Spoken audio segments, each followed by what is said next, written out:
Hello learners, welcome to एजल। तो इस वीडियो में हम फटाफट रिवाइज करने वाले हैं टैलेंट मैनेजमेंट के यूनिट 1 से कुछ इंपॉर्टेंट टॉपिक्स। तो पहले बता दें कि यहाँ पे हम रिवीजन फटाफट है, तो हम सारे टॉपिक्स को इन डिटेल नहीं जाएंगे, हम ओवरव्यू ऑफ सारे टॉपिक्स कर लेंगे, जिससे कि आपको एक आइडिया मिल जाए कि क्या चीज़ें होती हैं, क्या टॉपिक्स हैं, क्या मतलब है, और ताकि आप उसको समझ के लिख सकें। देखिए, कॉन्सेप्ट बेस्ड क्वेश्चन आ रहे हैं, तो कॉन्सेप्ट बेस में आपको कॉन्सेप्ट क्लियर होना चाहिए। उसके बाद आपको कंटेंट अपने आप बनाकर उसको लिखना होगा, जैसा कि क्वेश्चन में पूछा गया होगा। तो कॉन्सेप्ट क्लियर होना चाहिए, तो कॉन्सेप्ट यहाँ पे हम आपको क्लियर करने की कोशिश करेंगे। तो चलिए स्टार्ट करते हैं। तो सबसे पहले है टैलेंट मैनेजमेंट। तो टैलेंट मैनेजमेंट में वर्ड आता है टैलेंट। तो टैलेंट क्या होता है आपको पता होना चाहिए। तो टैलेंट क्या है? Inner capability. क्या होता है? इनबिल्ट कैपेबिलिटी होती है किसी भी ह्यूमन बीइंग में, जिसमें कि वो माहिर होता है, उसके पास वो कैपेसिटी होती है कि वो चीज़ कर सकता है। जैसे कि कुछ लोग होते हैं वो डिसीजन मेकर अच्छे होते हैं, कुछ लोग होते हैं उनके अंदर लीडरशिप क्वालिटी होती है बचपन से कि वो लीड कर रहे होते हैं, कुछ लोग होते हैं कि उनके अंदर क्रिएटिविटी होती है, हर चीज़ों में वो कुछ ना कुछ नयापन निकाल लेते हैं। तो ये क्या होता है? टैलेंट होता है हर चीज़ का। तो what is talent? Talent is a set of unique abilities possessed bye individuals. तो इंडिविजुअल द्वारा कोई भी यूनिक एबिलिटी जो भी होती है उनके द्वारा प्रोसेस की जाती है, उसी को हम क्या कहते हैं? टैलेंट कहते हैं। नेचुरल एप्टीट्यूड या फिर स्किल। नेचुरल स्किल होता है यानी कि उनके इनबिल्ट होता है, इनहेरेंट होता है, यानी कि हो सकता है कि मम्मी पापा से वो जो क्वालिटी आई है वो आई हो बच्चे के अंदर, तो वो इनबिल्ट होता है, इनहेरेंट होता है, नेचुरली होता है, कहीं से भी उन्होंने कहीं से सीखा नहीं होता है, या फिर कोई ऑब्जर्वेशन एक्सपर्टीज या फिर बाहर से उन्होंने नहीं सीखा होता है। तो उसको क्या कहते हैं? टैलेंट कहते हैं। And inner quality that emerge effortlessly, यानी कि उसको वो टैलेंट ऐसा होता है कि उनको उसको दिखाने के लिए कोई एफर्ट नहीं करना पड़ता है। यानी कि जैसे कि अब आपको कोई चीज़ एक्सपर्टीज़ है, यानी कि आपको सपोज करिए मैथ आपको प्रैक्टिस करें, तो आप मैथ प्रैक्टिस कर करके बहुत सारी बार प्रैक्टिस करते हो, तब जाके आप मैथ का एग्जामिनेशन में पास हो जाते हो। लेकिन वहीं पे अगर टैलेंट की बात करें तो आपके पास इतनी अच्छी न्यूमेरिकल एबिलिटी होती है कि आप कोई भी क्वेश्चन मिल जाता है आप तुरंत उसको कैलकुलेट करके सॉल्व करके दे देते हो, तो आपका इंटरेस्ट होता है। तो मैथ सब्जेक्ट कुछ लोगों को इंटरेस्टेड लगता है, उनको बहुत आसानी से सॉल्व कर लेते हैं, वहीं पे मैथ सब्जेक्ट होता है कुछ लोगों को टफ लगता है। तो जिनको आसान लगता है उनके अंदर टैलेंट होता है कि वो न्यूमेरिकल एबिलिटी को डील कर सकते हैं, लेकिन जिनको टफ लगता है उनके अंदर वो एबिलिटी नहीं होती है कि वो न्यूमेरिकल प्रॉब्लम को इजीली हैंडल कर सकें। तो इनर क्वालिटी होती है talent. An individual is said to be talented when he she possess और एक्वायर द फॉलोइंग एलिमेंट, यानी कि कोई ना कोई चीज़ें होती हैं, यूनिक एबिलिटी होती है जो कि इंडिविजुअल के अंदर होती है, और उसी को हम क्या कहते हैं? टैलेंट कहते हैं। हो सकता है कि उसके अंदर कोई ना कोई स्किल्स होगा, या फिर कोई ऐसी नॉलेज होगी जो बाकी में नहीं होगी, या इंटेलिजेंस लेवल उसका ऐसा होगा, या फिर एक्सपीरियंस उसके पास होगा, तो टैलेंट होता है। Ability to learn and grow. कई लोगों के पास सीखने की लालक होती है कि वो कुछ भी चीज़ें सीखने के लिए इंटरेस्टेड होते हैं, एक चीज़ से उनका मन ही नहीं भरता, नई नई चीज़ें वो जो है सीखने के लिए कोशिश करते हैं और ग्रो करते हैं। तो ये भी एक टैलेंट है। जजमेंट, आप कोई भी चीज़ आसानी से सोच समझ के उसके ऊपर जजमेंट दे सकते हो, ये भी टैलेंट है। एटीट्यूड आपका होता है। कैरेक्टर भी आपके अंदर टैलेंट होता है कि आप कैरेक्टर को रिकॉग्नाइज कर सको कि ये कौन सा है, ये कौन सा है। प्रिजर्वेंस होता है, और सेल्फ मोटिवेशन होता है। हट, प्रिजर्वेंस, परसिवरेंस, यहाँ पे प्रिजर्वेंस नहीं है, परसिवरेंस है। तो परसिवरेंस यानी कि हट, और सेल्फ मोटिवेशन यानी कि आप खुद में मोटिवेट हो सकते हो, आपको किसी दूसरे की जरूरत नहीं पड़ती है मोटिवेशन के लिए। तो ये भी क्या है? ये टैलेंट है। कुछ लोग होते हैं ना कि भैया अपने में ही मस्ती में रहते हैं, तो अपने मस्ती में रहने वाले यानी सेल्फ मोटिवेटेड भी कहलाते हैं वो। तो अपने मोटिवेट हो जाना खुद ही, तो ये भी एक टैलेंट है कि आप कितनी भी दुनिया में बुराई हो रहा हो, कितने भी लोग आपकी बुराई कर रहे हो, लेकिन आप ऑटोमेटिक अपने में मोटिवेट होकर कोई ना कोई एक्टिविटीज परफॉर्म कर रहे होते हैं। तो टैलेंट इनर क्वालिटी होती है। अब बात कर लें कि टैलेंट मैनेजमेंट क्या होता है। तो टैलेंट मैनेजमेंट सिंपल सा है कि ये जो टैलेंट होता है किसी भी ऑर्गेनाइजेशन में, अब ऑर्गेनाइजेशन में एम्प्लॉय चाहिए, एम्प्लॉय के अंदर टैलेंट होगा तभी तो जो जॉब है ऑर्गेनाइजेशन का उसको परफॉर्म कर पाएंगे और ऑर्गेनाइजेशन के गोल को अचीव कर पाएंगे। तो जो ऑर्गेनाइजेशन में एम्प्लॉय होते हैं उनके अंदर जो टैलेंट होता है उसको मैनेज करना ही टैलेंट मैनेजमेंट कहलाता है।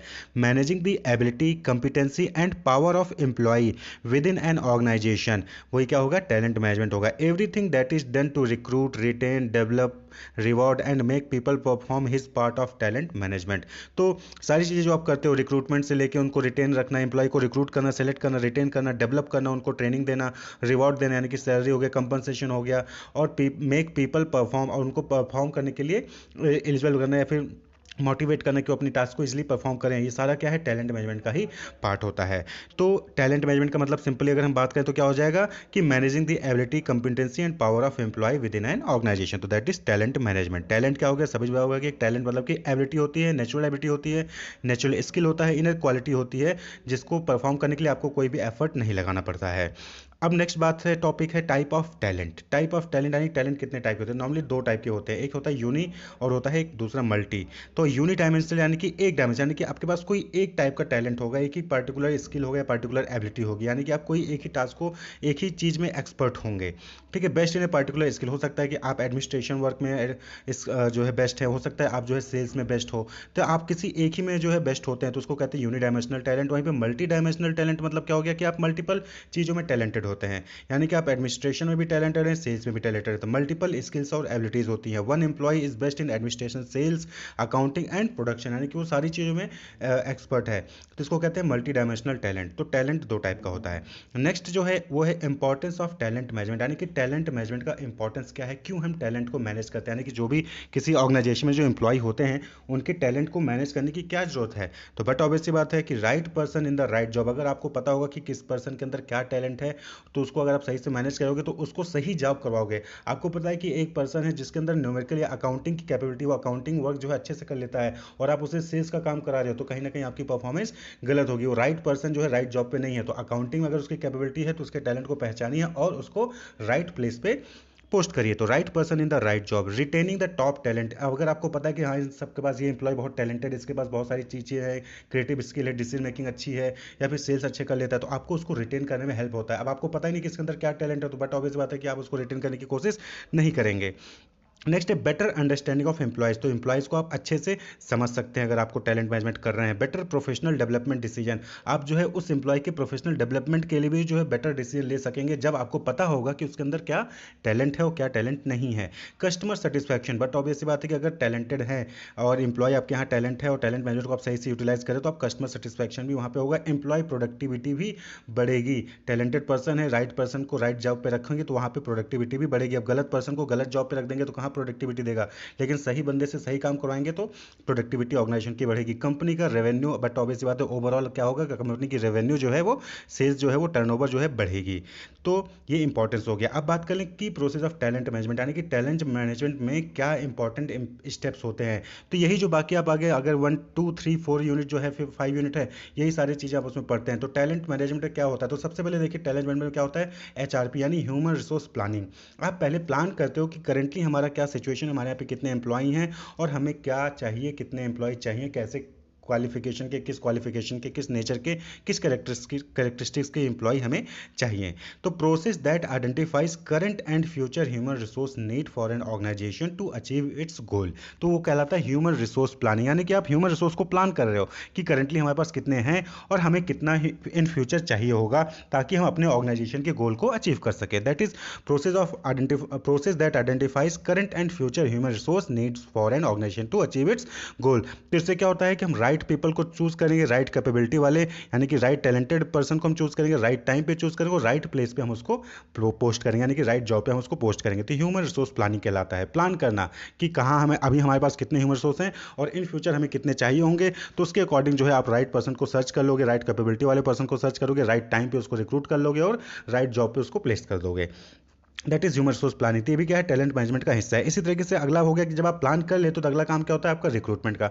आपने प्लान कर लिया कि नेक्स्ट ईयर हमें 50 एम्प्लॉयज़ चाहिए और अलग अलग स्ट्रीम के, यानी कि कुछ फाइनेंस से रिलेटेड, कुछ मार्केटिंग से रिलेटेड, कुछ प्रोडक्शन से रिलेटेड चाहिए। अब आप क्या करोगे, अगला स्टेप आपका रिक्रूटमेंट होगा। रिक्रूटमेंट यानी कि आप अट्रैक्ट करते हो कैंडिडेट को, एलिजिबल कैंडिडेट को या टैलेंटेड कैंडिडेट को जो आपके उस टास्क को परफॉर्म कर सके, तो उनको अट्रैक्ट करते हो, उनको इन्फ्लुएंस करते हो कि आपकी जॉब के लिए वो आपकी जो वैकेंसी है उसके लिए अप्लाई करें। Attracting right people, inducing them to apply for the job vacancy, यानी जो भी वैकेंसी है कंपनी में उसके लिए वो अप्लाई करें, इंड्यूस करना रिक्रूटमेंट होता है। एडवर्टाइजमेंट दे दिया आपने, लोगों ने देखा और उसके बाद अप्लाई कर देते हैं। अब जब रिक्रूटमेंट के बाद आपके पास बहुत सारे एप्लीकेशन फॉर्म आ गए एलिजिबल कैंडिडेट के, प्रोस्पेक्टिव कैंडिडेट के, जो उस जॉब को जो है कर सकते हैं। तो अब अगला काम क्या होता है, सिलेक्शन, यानी कि एक पोस्ट के लिए हो सकता है कि बहुत सारे फॉर्म आए होंगे, तो अब आपको बेस्ट स्टूडेंट, बेस्ट कैंडिडेट जो है, बेस्ट एम्प्लॉय आपको चूज करना है। तो दैट इज सिलेक्शन।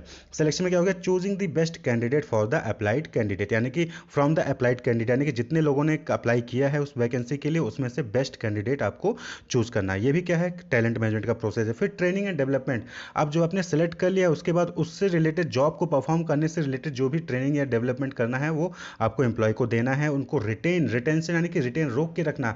देखिए होता क्या है कि ये जो रिक्रूटमेंट है, सिलेक्शन है, ह्यूमन रिसोर्स प्लानिंग है, ट्रेनिंग है, डेवलपमेंट है, इसमें ऑर्गेनाइजेशन का बहुत सारा पैसा लगता है। ट्रेनिंग आपको फ्री में नहीं मिल जाता है, ट्रेनिंग करवाने के लिए कंपनी को पैसे देने पड़ते हैं, उसके बाद एम्प्लॉय को ट्रेनिंग मिलती है। अब आपने रिक्रूटमेंट की एडवर्टाइजमेंट दी, एडवर्टाइजमेंट देने के लिए भी पैसा होगा, सिलेक्शन के लिए आपको जो है मीटिंग बैठानी होगी, वहाँ पे इंटरव्यू होगा, उसमें भी बहुत सारे पैसे खर्चे होते हैं, उसके बाद ट्रेनिंग भी आपको देगा तो पैसा खर्च हो गया। इतना करने के बाद अगर आप कोई इंप्लॉय के अपने पोस्ट पे रखते हो, उसके बाद 1 महीने बाद, 2 महीने बाद, साल भर बाद इंप्लॉय छोड़ के चला जाता है, तो नुकसान किसका होता है, ऑर्गेनाइजेशन का होता है, कि उसको फिर से अब जो है नया पर्सन रिक्रूट करना पड़ेगा, सिलेक्शन, ट्रेनिंग, डेवलपमेंट सारा कुछ जो है परफॉर्म करना पड़ेगा। तो इससे बचने के लिए इंप्लॉय को जो ऑर्गेनाइजेशन क्या करते हो, रिटेन करके रखते हैं, यानी कि जो भी टैलेंटेड पर्सन है, टैलेंटेड एम्प्लॉय हैं, उनको रिटेन करके रखना, यानी कि रोक के रखना, अपने यहाँ पे बाहर नहीं जाने देना, यानी एम्प्लॉय टर्नओवर को घटा के रखना है, एम्प्लॉय टर्नओवर बढ़ने नहीं देना। एम्प्लॉय टर्नओवर का मतलब होता है कि आपके यहाँ से कितने लोग छोड़ के जा रहे हैं। एम्प्लॉय टर्नओवर ज़्यादा यानी कि आपके यहाँ से एम्प्लॉय ज़्यादा छोड़ के चले जाते हैं। एम्प्लॉय टर्नओवर कम है यानी कि आपके यहाँ पे लोग रहते हैं, छोड़ के नहीं जाते हैं जल्दी। तो रिटेंशन ये भी टैलेंट मैनेजमेंट का हिस्सा है। परफॉर्मेंस अप्रेजल, आपने रिटेन करके रखा है, उसके बाद आपको परफॉर्मेंस अप्रेजल भी करना है कंटिन्यूअस, साल में 6 महीने में आपको परफॉर्मेंस अप्रेजल करना है, यानी कि जो परफॉर्मेंस है एम्प्लॉय की कैसी है, इंक्रीज हो रही है कि डिक्रीज हो रही है, ये भी देखना है। तो 360 डिग्री अप्रोच हो गया, MBO यानी मैनेजमेंट बाय ऑब्जेक्टिव अप्रोच हो गया। तो अलग अलग अप्रोच होते हैं जहाँ जिनका यूज़ करके आप जो है परफॉर्मेंस अप्रेजल करते हैं। देन प्रमोशन, परफॉर्मेंस अप्रेजल हो गया, परफॉर्मेंस अच्छी हो रही है, बढ़ रही है, कंसिस्टेंसी है परफॉर्मेंस में, तो आप उसके बेसिस पे क्या करते हैं, जो एम्प्लॉय होते हैं उनको प्रमोशन भी देते हो, यानी कि उनको हायर जॉब पे पोस्ट कर देते हो। और लास्ट में क्या होता है कि अगर कोई भी इंप्रूवमेंट नहीं है, डिग्रेड हो रहा है, तो उस केस में क्या होता है, लास्ट ऑप्शन एग्जिट, यानी कि एम्प्लॉय को आप या तो खुद निकाल देते हो या फिर एम्प्लॉय खुद छोड़ के चला जाता है। तो ये टैलेंट मैनेजमेंट के की प्रोसेस हैं, ये सारे स्टेप्स जो है परफॉर्म किए जाते हैं टैलेंट मैनेजमेंट के। पहले HRP यानी कि ह्यूमन रिसोर्स प्लानिंग करते हैं कि आपको कितने एम्प्लॉय चाहिए, फिर उसके बाद आप रिक्रूटमेंट करते हैं, सिलेक्शन करते हैं, ट्रेनिंग एंड डेवलपमेंट देते हैं, उनको रोक के रखते हैं यानी कि रिटेन करके रखते हैं, परफॉर्मेंस अप्रेजल करते हैं, उनको प्रमोशन करते हैं जो भी एलिजिबल होते हैं, और फिर जो एलिजिबल नहीं होते हैं उनको आप जो है बाहर का रास्ता दिखा देते हैं, दैट इज एग्जिट। तो ये की प्रोसेस है टैलेंट मैनेजमेंट का। अब हम बात कर ले टैलेंट वर्सेज नॉलेज, ये भी डिफरेंस पूछा जाता है कि टैलेंट और नॉलेज के बीच में क्या डिफरेंस है। तो देखिए टैलेंट आपको बता दिया कि क्या है, इनर कैपेबिलिटी है, इनहेरेंट होता है, यानी इनबिल्ट होता है एक तरीके से, ये किसी के अंदर होता है, इसको एफर्ट नहीं करना पड़ता उस काम को करने के लिए, तो वो इनहेरेंट कैपेबिलिटी कहलाता है, टैलेंट कहलाता है। लेकिन नॉलेज क्या होता है, नॉलेज हम बाहर से गेन करते हैं, नॉलेज हम बाहर से गेन करते हैं, तो दैट इज नॉलेज। तो टैलेंट क्या हो गया, talent is an inherent ability of a person to do something, यानी किसी काम को करने के लिए जो आपके अंदर की इनबिल्ट कैपेसिटी होती है उसको हम टैलेंट कहते हैं। Knowledge is the expertise to do a particular task efficiently, तो नॉलेज क्या हो गया, वो एक्सपर्टीज़ होता है, यानी कि आपने कहीं से पढ़ाई की होगी, ट्रेनिंग की होगी, डेवलपमेंट लिया होगा, उसके बाद फिर आपके पास वो नॉलेज आई होगी और उसके बाद आप जो है किसी टास्क को पर्टिकुलर एफिशिएंटली परफॉर्म कर रहे हैं। टैलेंट इज नेचुरली एप्टीट्यूड और स्किल्स, तो टैलेंट क्या है, वो नेचुरल एप्टीट्यूड है, नेचुरल स्किल होता है, कैपेबिलिटी होती है, कंपिटेंसी होती है। लेकिन नॉलेज क्या है, knowledge is the facts, information and skills acquired through experience और एजुकेशन। तो नॉलेज हम एक्वायर करते हैं, टैलेंट हमारे अंदर इनबिल्ट होता है, नेचुरली होता है, नेचुरल स्किल है वो। लेकिन नॉलेज क्या है, वो हम फैक्ट या इन्फॉर्मेशन स्किल्स होते हैं जो कि हम एक्वायर्ड करते हैं, कहाँ से, एक्सपीरियंस से या फिर एजुकेशन से, द थ्योरेटिकल और practical understanding of a subject, जैसे कि ये क्या हो गया, ये नॉलेज होता है। तो टैलेंट और नॉलेज के बीच में डिफरेंस होता है। नेक्स्ट है टैलेंट गैप, यानी कि टैलेंट गैप क्या होता है, टैलेंट गैप का मतलब सिंपल सा है कि refers to lack of skilled person in an organisation, यानी कि ऑर्गेनाइजेशन में अलग अलग टाइप के, अलग अलग नेचर के जॉब होते हैं, वैकेंसीज होती है, पोस्ट होते हैं, उसको परफॉर्म करने के लिए जब आपके पास जो है स्किल्ड पर्सन नहीं होते हैं, तो उसी को हम क्या कहते हैं, टैलेंट गैप कहते हैं। यानी कि आपके यहाँ पे जो पोस्ट है उसके एलिजिबल, उसके बराबर में आपके यहाँ पे एम्प्लॉई, स्किल्ड एम्प्लॉई नहीं है। तो following are the steps to address talent gap, यानी कि टैलेंट गैप को कैसे आप हटा सकते हैं। तो पहला है know the knowledge skill and abilities, यानी KSA, knowledge skill and ability required for the position और वैकेंसीज। तो जो भी पोजीशन है कंपनी में, ऑर्गेनाइजेशन में, या जो भी वैकेंसीज हैं उसके लिए क्या नॉलेज चाहिए, क्या स्किल्स चाहिए और क्या एबिलिटीज़ होनी चाहिए एम्प्लॉय के अंदर, वो आपको जो है पहले जानना है। Identify the area where proficiency needed, आपको ये भी चेक करना है कि कहाँ पे प्रोफिशिएंसी यानी कि कहाँ पे नॉलेज चाहिए होता है, कहाँ पे एक्सपर्टीज चाहिए, वो आइडेंटिफाई करिए। Look for the person with required KSA with in the industry और मार्केट। उसके बाद आपको क्या करना है, अब आप उस जो है KSA यानी कि नॉलेज स्किल और एबिलिटी वाले बंदे को, पर्सन को ढूंढिए अपने इंडस्ट्री में या फिर मार्केट में। Look then select the right और deserving candidate with required proficiency. फिर उसके बाद जो है आपको जब आपको मिल जाता है तो उसको उसमें से बहुत सारे मिलेंगे, उसमें से आपको बेस्ट कैंडिडेट जो है वो सिलेक्ट कर लेना है, जिसके पास वो नॉलेज स्किल्स और एबिलिटी होगी जो आपके ऑर्गेनाइजेशन में पोजीशन वैकेंसी उसको परफॉर्म करने चाहिए। Then identify the skill gap of the candidate to the position. फिर उस पोजीशन पे लिए जो भी स्किल गैप है, यानी कि हो सकता है कि एम्प्लॉय के अंदर कुछ ना कुछ कमी होगी, यानी हो सकता है कि पूरा 100% वो पोजीशन को सेटिस्फाई ना करो, कुछ कमी हो, तो उसके लिए क्या करते हैं आप ट्रेनिंग या डेवलपमेंट प्रोवाइड करते हैं। Devise plan to mitigate the skill gap. तो जो भी स्किल की कमी है तो उसको हम कैसे फुलफिल कर लेते हैं, ट्रेनिंग देके। यानी कि कुछ एम्प्लॉय के अंदर कोई जैसे कोई चीज़ नॉलेज नहीं है किसी मशीनरी के बारे में, तो आप क्या कहते हो उसको ट्रेनिंग दे देते हो, ट्रेनिंग देके उसको कंप्लीट करवा देते हो। उसको जो है मिटिगेट करना है स्किल गैप को ट्रेनिंग देकर। Provide training and refreshment to the newly hired employ. जो भी न्यूली हायर्ड एम्प्लॉय होते हैं उनको हम क्या कहते हैं, ट्रेनिंग देते हैं, रिफ्रेशमेंट प्रोवाइड करते हैं। Roll out professional development plan to help employ succeed in their role. उसके बाद फिर प्रोफेशनल डेवलपमेंट प्लान भी जो है हम डिफरेंट डिफरेंट ऑर्गेनाइज करवाती है ऑर्गेनाइजेशन, जिससे कि एम्प्लॉय जो है सक्सीड करे अपने रोल को, अपने परफॉर्मेंस को, अपने जॉब को परफॉर्म करने में। और periodically assessment of individual performance and identify the area where extra training और स्पेशलाइज्ड अटेंशन इज रिक्वायर्ड। उसके बाद आपको असेस भी करना है, जैसे कि ये देखिए टैलेंट गैप में क्या है, पूरा इसको मैनेज करने का सिंपल वही पोजीशन है जो कि अभी आपने पीछे देखा, HRP, recruitment, selection, training and development, retention, performance appraisal, promotion. तो यही सारी चीज़ें हैं, इसको अगर आप कर लेंगे तो टैलेंट गैप को आप रिमूव कर सकते हैं। भाई टैलेंट गैप जैसी बात है कि जो पोजीशन है उसके लिए जो भी नॉलेज स्किल एबिलिटी है उसको आइडेंटिफाई कर लीजिए, उसके अकॉर्डिंग आपको पर्सन को सर्च करना है, पर्सन सर्च कर लिया आपने, उसको रिक्रूट कर लिया, रिक्रूट करने के बाद उसको जो भी स्किल्स में गैप है उसको जो है आप ट्रेनिंग देके रिमूव करिए। ट्रेनिंग देने के बाद आपको परफॉर्मेंस अप्रेजल भी चेक करना है, प्रोफेशनल डेवलपमेंट प्रोग्राम भी कंडक्ट कराना है। उसके बाद परफॉर्मेंस पीरियडिकली जो है उसको असेस भी करते रहिए कि उसकी परफॉर्मेंस कैसी अच्छी है कि पुअर है, उसके बाद उसको ट्रेनिंग करते रहे। फिर है consequences of failure in managing talent. अगर आप कोई ऑर्गेनाइजेशन है वो टैलेंट को मैनेज नहीं कर पाती है, फेल हो जाती है टैलेंट को मैनेज करने में, तो क्या हो सकता है, कॉन्सिक्वेंसेज क्या क्या होंगे।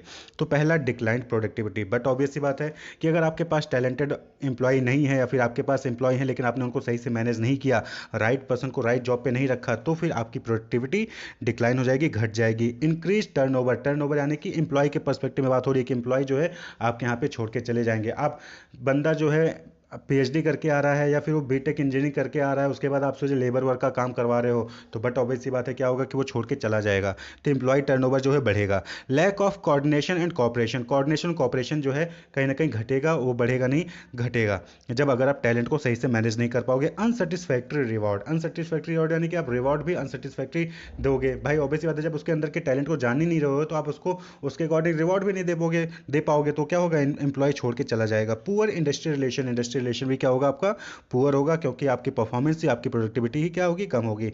इन एबिलिटी टू एक्सेप्ट चेंज। जो भी चेंज होगा उसको आप एक्सेप्ट नहीं कर पाओगे क्योंकि आपने टैलेंट को सही से मैनेज नहीं किया।